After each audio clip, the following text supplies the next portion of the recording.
Hello friends. Vardhan academy में आप सभी का स्वागत है। दोस्तों, जैसा कि आप लोग जानते ही हैं कि जब से Uttar Pradesh junior teacher vacancy की जो अधिसूचना जारी हुई है और वो कितनी विचित्र रूप से उसको जारी किया गया है, ठीक है। उसमें कोई भी चीज़ अभी भी क्लियर नहीं की गई है और लाखों अभ्यर्थी ऐसे हैं जो काफ़ी परेशान हैं। उनके प्रश्न है, पहले का मतलब पहला प्रश्न है कि दूसरे राज्यों के अभ्यर्थी पात्र हैं या नहीं, ठीक है। इस पे हम लोग बात करेंगे। और सबसे बड़ा जो प्रश्न है वो है सीटेट 2021 का मार्कशीट नंबर कैसे भरें। जब आप फॉर्म भरेंगे तो उस पे अंक पत्र क्रमांक को मांगा जाएगा, ठीक है। अंक पत्र क्रमांक मांगा जाएगा, तो इसमें इस वीडियो के माध्यम से मैं बताऊंगा कि अंक पत्र क्रमांक कैसे भरना है, ठीक है। और स्नातक में 50% अनिवार्य, ये सबसे सबसे ज्यादा दुख देने वाला एक ये प्रश्न है। काफी लोग बहुत परेशान हैं और ये इसका जब जवाब मुझसे मांगते कमेंट में, मैं इसका कोई जवाब नहीं दे पाता हूँ, ठीक है। और इसके अलावा किस आधार पर सब्जेक्ट को चुने, क्योंकि आपका कॉम्बिनेशन के लिए कुछ बताया नहीं गया है, ठीक है। सब्जेक्ट कॉम्बिनेशन के लिए कुछ बताया नहीं गया, तो किस आधार पे आपको चयन करना है सब्जेक्ट का। तो चलिए आज की वीडियो स्टार्ट करते हैं। और ये जितने भी ये प्रश्न हैं आपके, ठीक है, इनको मैंने सारी चीज़ों को एक जगह मैंने स्क्रीनशॉट लेके उनको एक ही पीडीएफ में उतार के और सारी चीज़ों को एक साथ रख लिया है, जिससे चीज़ें समझाने में आसानी रहे। तो चलिए आज की वीडियो स्टार्ट करते हैं और देखते हैं क्या क्या चीज़ें हैं।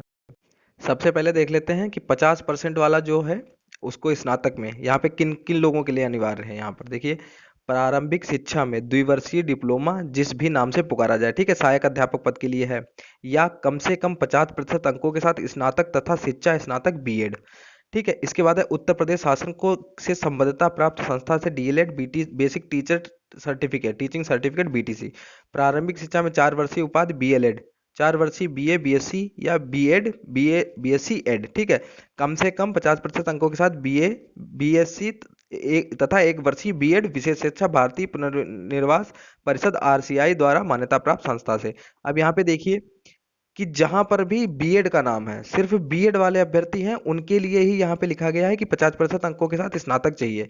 बाकी किसी भी, देखिए, चाहे वो आप 1 वर्षीय विशेष शिक्षा बीएड हो, चाहे आपका ये बीएड हो, इसके साथ ही बोला गया है कि आपको 50% जो आपकी अनिवार्यता होनी चाहिए, अनिवार्य आपके 50% आपके स्नातक में होने चाहिए। तो उन लोगों के लिए, बीएड वालों के लिए ये बहुत बुरी खबर है। बाकी चाहे आप डीएलएड हो, बीटीसी हो या बीएलएड हो या कोई भी हो, अन्य कोई भी हो, तो उनके लिए यहाँ पे कोई दिक्कत नहीं है। उन लोगों के लिए यहाँ पे कोई भी अनिवार्यता नहीं रखी गई है कि उनके स्नातक में 50% होने चाहिए। लेकिन बीएड वालों के लिए यहाँ पे थोड़ी सी बुरी खबर है।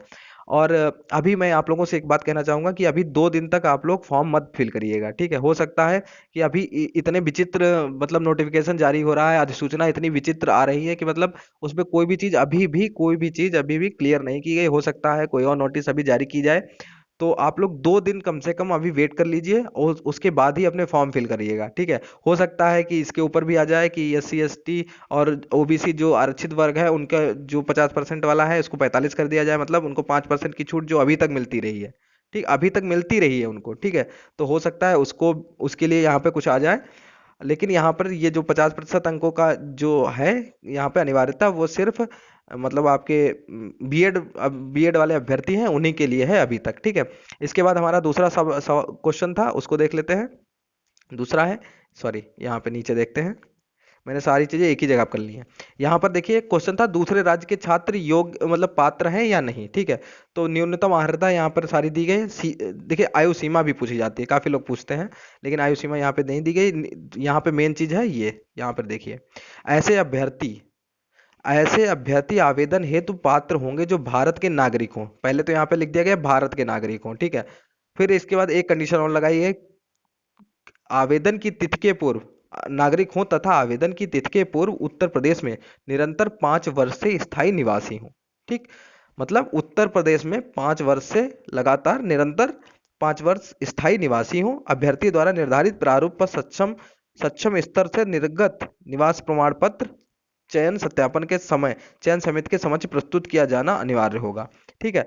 तो जो लोग 5 वर्ष से यहाँ रह रहे हैं और उनके पास उसका निवास प्रमाण पत्र है, ठीक है, ठीक है, सक्षम स्तर से, निवास प्रमाण पत्र अगर उनके पास है, काफी कम लोग ऐसे होंगे जो 5 वर्ष से रह रहे होंगे और उनके पास निवास प्रमाण पत्र भी होगा। ऐसे मेरे पास एक लोगों का कमेंट आया था कि उनकी, वो एमपी के रहने वाली थी और उनकी शादी 5 साल पहले ही हो चुकी थी यूपी में, तो वो 5 साल से लगातार रह रही हैं। अगर ऐसे लोग हैं और उनके पास उसका प्रमाण पत्र है तो वो लोग एलिजिबल हो सकते हैं, बाकी तो इसमें बहुत कम चांस है। ठीक है, सीधे सीधे इसमें एक तरीके से ना के बराबर है। ठीक है, तो ये यहाँ पे कंफर्म हो गया कि कौन लोग, बाहरी लोग कैसे फॉर्म डाल सकते हैं, ठीक, बाहर दूसरे राज्यों से। ठीक है, अब यहाँ पे देखिए सब्जेक्ट कॉम्बिनेशन के लिए भी काफी दिक्कतें हो रही हैं।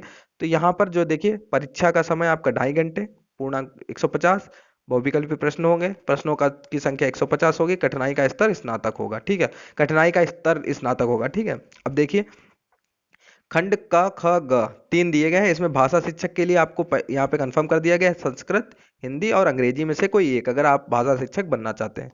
सामाजिक अध्ययन के लिए सामाजिक अध्ययन, विज्ञान एवं गणित शिक्षक के लिए विज्ञान एवं गणित, मतलब दोनों। और नीचे लिखा है वैकल्पिक का ख एवं ग में से कोई एक, कोई भी आपको एक सेलेक्ट करना है। लेकिन अभी तक जितनी भी जानकारी मिल रही है उसके आधार पर मैं आपको बताना चाहूंगा कि जो विज्ञान एवं गणित के शिक्षक, जिन लोगों ने अपना, अगर जिन्होंने यूपी टेट या सी टेट, मतलब मैथ और साइंस से, अपर प्राइमरी वाला मैथ और साइंस से अपना पास किया है, मतलब उसको क्लियर किया है, तो वो लोग मैथ और साइंस से ही फॉर्म भरेंगे। ठीक है, जिन लोगों ने मैथ और साइंस से अपना अपर प्राइमरी, सी टेट या यूपी टेट क्वालिफाई किया है। ठीक है, और जिन लोगों ने सोशल साइंस से किया है वो लोग सोशल साइंस से अपना भर सकते हैं। ठीक है, वो लोग सोशल साइंस से भरेंगे। इसके अलावा भाषा शिक्षक के लिए अभी कोई भी बात यहाँ पे कंफर्म नहीं की गई है।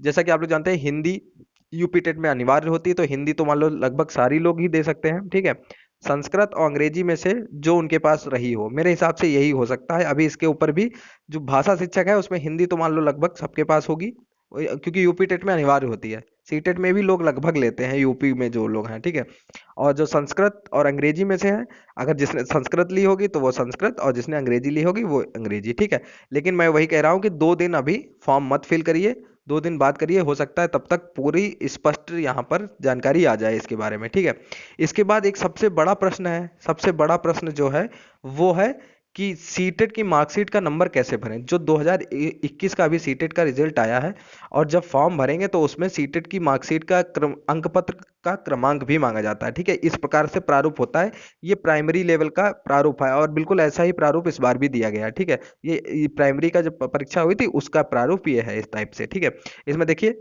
परीक्षा परीक्षा का नाम यहाँ लिखा है, बोर्ड एवं कॉलेज विश्वविद्यालय का पूरा नाम, उत्तीर्ण होने का वर्ष, अनुक्रमांक, प्रमाण पत्र क्रमांक, अंक पत्र क्रमांक, पूर्णांक और प्राप्तांक, ये आपको भरने होंगे।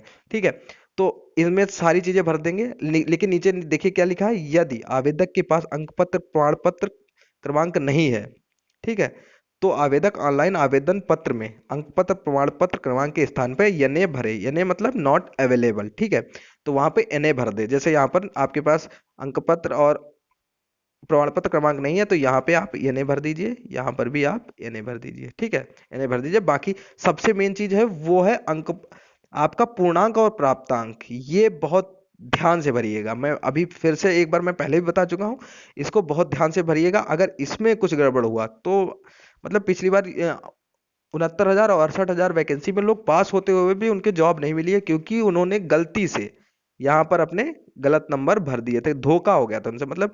लेकिन वही बात है कि जब इतनी मतलब सिंसियर बात हो, कोई गंभीर बात हो, तो उसमें थोड़ा सा ध्यान से चीजों को भरना चाहिए। और इसमें तो पहले ही कह दिया गया कि आपको सुधार का मौका नहीं दिया जाएगा। ठीक है, करेक्शन का मौका नहीं दिया जाएगा। ठीक, तो इसमें आप लोग या नहीं भर सकते हैं। तो ये भी आपकी, जो आपका जो डाउट है वो क्लियर हो गया है। तो उम्मीद करता हूँ आपके जितने भी डाउट्स हैं वो आपके क्लियर हो चुके होंगे। और जो 50% की अनिवार्यता है उसके लिए मैं यही कहूंगा कि अभी 2 दिन रुक के देख लेते हैं, क्या पता हो सकता है इसके लिए कोई अन्य नोटिस जारी की जाए। तो दोस्तों, आज की वीडियो में सिर्फ इतना ही, मिलते हैं अपनी नेक्स्ट वीडियो में, तब तक के लिए नमस्कार।